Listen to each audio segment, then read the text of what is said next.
Vamos seguir falando sobre a situação da saúde no país em meio à pandemia do novo coronavírus. Conversamos agora então com o governador do Pará, Helder Barbalho. Governador, boa tarde. Obrigada por nos atender. Boa tarde, Carol. Boa tarde, Daniela. Boa tarde a todos que estão assistindo ao CNN. Bem, governador, como falávamos há pouco, o secretário de Saúde do Pará, do seu estado, do meu estado, Alberto Beltrame, pediu licença do cargo e também da presidência do Conselho Nacional dos Secretários de Saúde. Quem assumiu, como mostramos há pouco, foi Carlos Lula. Eu, como boa paraense, eu venho acompanhando a situação do meu estado de perto. E acompanhei o seu pronunciamento com a saída de Alberto Beltrame, quando o senhor falava o seguinte, que agora o novo secretário tem como missão restabelecer a confiança do governo e de toda a sociedade na gestão de algo tão importante que é a saúde. A gente puxa aqui pela memória, a gente acompanhou uma operação no estado do Pará, Parabelo, que investiga a fraude na compra de respiradores. Essa operação que teve como um dos alvos, inclusive, o próprio secretário Alberto Beltrame. Isso abalou a confiança da sociedade paraense na gestão da saúde?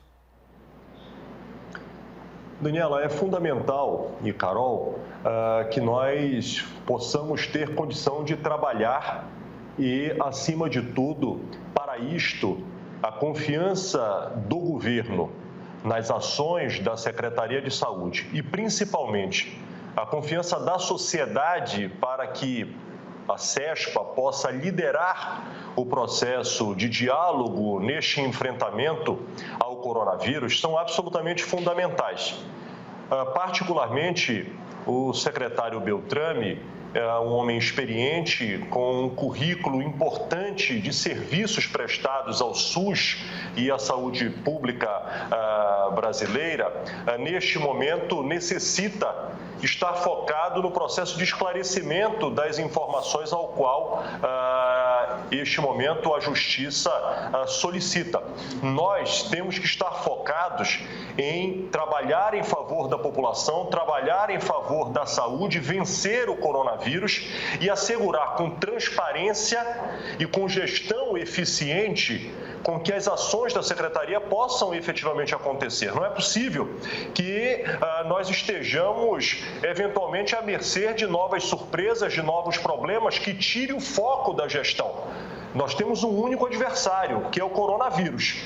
E o meu desejo é que o Beltrame possa ter condição de esclarecer, e tenho certeza de que ele é capaz de esclarecer, e que o governo possa ser capaz de entregar para a população os serviços fundamentais no enfrentamento da pandemia e de tantos outros desafios em saúde pública aos paraenses. Agora, governador, o senhor Dani Lima falando aqui, obrigada pela entrevista. Governador, o senhor está ali numa leva, eu diria assim, anterior, né? Apesar do secretário de Saúde Beltrame ter sido alvo de outros desdobramentos, o senhor pegou ali, digamos, a primeira leva dessa ofensiva a governos estaduais. Eu queria entender, primeiro, se no caso do Pará o senhor deixou de adotar alguma medida ou suspendeu medidas que estavam em andamento, como novas compras de equipamentos ou de testes, por conta das apurações, até que tudo fique num cenário mais claro. E, de novo, hoje, olhando agora o que aconteceu, o senhor tem seu caso, agora no Distrito Federal, o senhor ainda diria que a politização nas ações, por mais que elas tenham sido descentralizadas, a ação de hoje, por exemplo, é do Ministério Público do Distrito Federal? Daniela, neste momento de pandemia, eu tenho dito isto. Haviam 3 opções a serem escolhidas. A opção da negação ao vírus, a opção da omissão e a opção da iniciativa, da ação. Particularmente aqui no estado do Pará, nós tomamos a iniciativa de agir com hospitais de campanha, com hospitais mudando completamente o perfil para atender e salvar a população. As policlínicas aqui foram absolutamente fundamentais para o achatamento do número de óbitos e a estabilização da curva que até então absolutamente crescente de contágio, quando adotamos uma estratégia de diagnóstico precoce, de protocolos médicos, ouvindo a ciência, ouvindo a área técnica. É claro que com toda a politização, com todo o processo de polêmicas em torno daquilo que devia se fazer, aquilo que não devia, o conflito irracional entre saúde e educação, o extremismo e, inclusive, até mesmo a passionalidade com que o tema acabou se transcorrendo no curso deste período, inevitavelmente fez com que este processo de decisão pudesse ter as consequências. E hoje as consequências são narrativas que buscam, lamentavelmente, comprometer atos e, inclusive, não separam o joio do trigo, misturam todos aqueles que buscaram agir.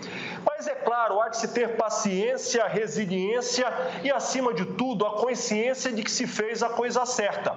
E aqueles que fizeram a coisa errada terão que sofrer as sanções adequadas, já que nós estamos falando em salvar a vida da população. E é absolutamente inadmissível e imperdoável que qualquer gestor público possa se valer de uma situação dramática como o Brasil viveu e continua vivendo para se valer de qualquer benefício. Governador, há pouco a Daniela Lima trouxe uma apuração para a gente que muitos governadores nesse momento estão fazendo o tal apagão das canetas, ou seja, recuando um pouco em medidas de combate à Covid-19, justamente por conta dessas ações de combate à corrupção. No caso do estado do Pará, após a Operação Parabellum, algo mudou? Nesse momento o governo está mais receoso com relação à compra de equipamentos ou atitudes de combate à doença? Aqui, Carol, como você sabe, nós tivemos o pico da doença na região metropolitana, principalmente, no período do dia 21 de abril ao dia 1º de maio. Ali nós chegamos, inclusive, a viver momentos de mais de 100 pessoas vindo a óbito, com uma fila de espera por um leito de UTI, chegando a 140 pessoas aguardando por um leito de UTI. Nós, graças a Deus, passamos e sobrevivemos a este momento. Tivemos muitas perdas, o estado do Pará hoje contabiliza mais de 5.000 vidas perdidas para o coronavírus. No momento do tensionamento, citando o exemplo da região metropolitana, aqui nós tivemos as unidades de pronto atendimento do município fechadas, os pronto-socorros fechados, e o governo do estado teve que cuidar desde o leito de UTI, do leito clínico, até a atenção básica. E nós tínhamos duas opções: ou agíamos ou assistíamos as pessoas morrendo dentro de casa, morrendo nos carros, morrendo nos transportes coletivos, na porta de uma unidade, seja pública ou privada, pela saturação e colapso da rede. Nós agimos. Nós buscamos, dentro do que a lei permite no processo de agilidade contratual, fazer as aquisições necessárias. Lamentavelmente, o que se percebe é uma avaliação distorcida, primeiro, de tentar criminalizar o processo de agilidade de compra. Nós temos que levar em consideração que, quando se está numa pandemia, a burocracia custa vidas, o tempo perdido custa vidas. Por outro lado, quando você vai para uma aquisição de um determinado produto em que o mundo inteiro está atrás deste mesmo produto, é a lei da oferta e da procura. É claro que houveram muitas especulações e continuam havendo. Eu tenho acompanhado colegas governadores. Hoje mesmo eu recebi o telefonema de um colega governador que não consegue ter acesso a medicamentos, querendo saber o que o governo do estado do Pará está fazendo ou o que fez para que possam comprar medicamentos. E temerosos com todo esse processo de denuncismo que nós estamos assistindo. O fato é que a falta da oferta de determinados produtos, o desejo de resolver para salvar a vida da população, tem custado a muitos o sofrimento com a maculação da imagem E é fundamental que o tempo possa esclarecer aqueles que agiram de boa fé, aqueles que efetivamente buscaram acertar e salvar a vida da população e aqueles, inclusive, particularmente aqui no estado do Pará, quando fomos vítimas de empresários que venderam respiradores para nós, em que todos os protocolos da compra estabelecem os parâmetros para a Covid-19 e quando os respiradores aqui chegaram, eram diferentes daquilo que haviam sido comprados por nós. Portanto, estes sim têm que ser punidos de maneira efetiva e exemplar, porque não é possível que, num momento tão dramático, alguns ainda imaginem que tem espaço para lucrar com a desgraça e com a perda de vidas. Governador, o senhor diz que aparentemente o pior já passou aí no estado do Pará. Que eu queria entender aqui como é que está o processo de retomada da economia, das atividades no Pará e se o senhor tem um plano para o caso de uma segunda onda, que é o que a gente está vendo acontecer fora do Brasil. O Pará está preparado se precisar fechar tudo de novo e convencer as pessoas a voltarem para casa? Daniela, aqui nós fomos muito firmes na defesa do isolamento social. Iniciamos o processo de isolamento social no dia 16 de março. Fizemos e fomos o primeiro estado do Brasil em que o governo do estado determinou lockdown nas cidades que estavam com um nível de infecção maior do que a média estadual. Portanto, nós tomamos as iniciativas sem entrar nessa disputa política de quem é mais à direita pensa de uma forma, quem é mais à esquerda pensa de outra forma. Nós fomos pela ciência, pela orientação científica e pelos aconselhamentos técnicos dos profissionais de saúde. Nós saímos do lockdown no dia 1º de junho.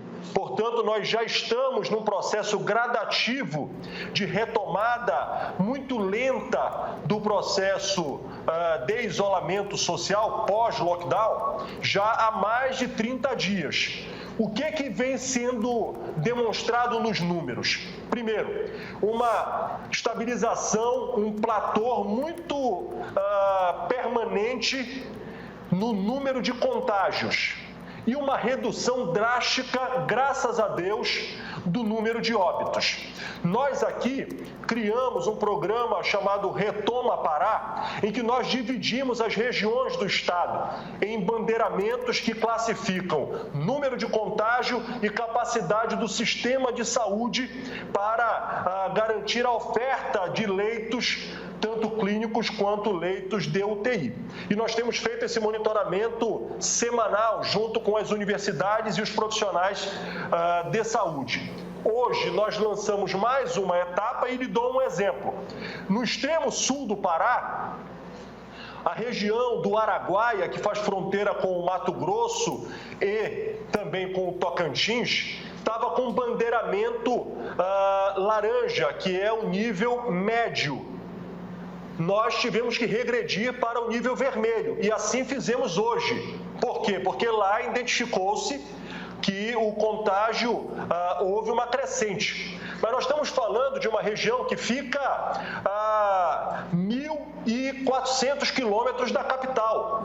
A realidade na capital é outra. A realidade na capital nos permite permanecer num processo gradativo de flexibilização. Então, nós estamos analisando por região, classificando nos bandeiramentos e monitorando dia a dia contágio, oferta de leitos. Nesse momento, nós estamos com um percentual de 46% de ocupação de leitos clínicos para a Covid e estamos com um percentual que está em 65% dos leitos de UTI. Portanto, num processo que nos dá a tranquilidade de avançar, monitorando região, distribuindo leitos de UTI para as regiões que têm uma maior demanda. Zeramos a fila de UTI, graças a Deus, portanto, conseguindo ofertar para a sociedade as condições de atendimento. E, em paralelo a isso, estamos com uma grande pesquisa epidemiológica, uma grande investigação epidemiológica com testagens em massa para que tenhamos, através da Universidade do Estado do Pará, o número exato do percentual de população no estado, por região e global, de pessoas que tiveram contato com o vírus, para podermos, inclusive, saber qual é este percentual e, a partir daí, inclusive, subsidiar novas decisões. Governador Hélder Barbalho, governador do estado do Pará, mais uma vez, obrigada pela sua participação aqui com a gente na CNN, no CNN 360. Muito obrigado, Carol, muito obrigado, Daniela, e a você que nos assistiu e nos assiste na CNN. Até uma próxima, governador.